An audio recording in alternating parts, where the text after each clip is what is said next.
નાનપણથી જ મારી તો આ રેસીપી મોસ્ટ ફેવરિટ છે અને જે લોકોને ચટપટું ખાવું પસંદ છે એમના માટે પણ ખાસ આ રેસીપી છે।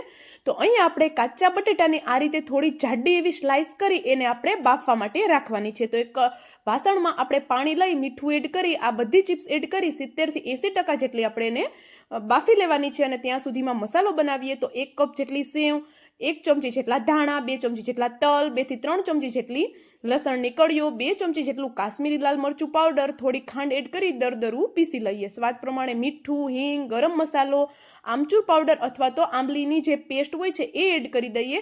લીલા ધાણા એડ કરી બધી વસ્તુને સરસ એવી મિક્સ કરી દઈએ। થોડી વરિયાળી એડ કરી મિક્સ કરી ચટપટો મસાલો તૈયાર છે। આપણી ચિપ્સ પણ બફાઈને રેડી થઈ ગઈ છે। પાણી નિતારી એની ઉપર આ રીતે મસાલો લગાવી ઉપરથી સેમ સાઈઝની ચિપ્સ લગાવી અને રાખી દઈએ। બેટર બનાવવા માટે થોડા અજમા, મીઠું, 1 ચપટી જેટલા ખાવાના સોડા, અડધા લીંબુનો રસ એડ કરી પાણી એડ કરી બેસન એડ કરી દેવાનું છે અને સેમી થીક એવું આપણે આનું બેટર બનાવી લેવાનું છે। બેટરમાં આ રીતે આપણે જે સેન્ડવિચ બનાવ્યા છે એ ડીપ કરી અને એકદમ ગરમ ગરમ તેલમાં આપણે આને તળી લેવાના છે। હલકો એવો કલર ચેન્જ થાય ત્યાં સુધી તળવાનો છે અને ડિટેલમાં વિડીયો જોવા માટે બાયોમાં લિંક આપેલી છે। Thank you for watching.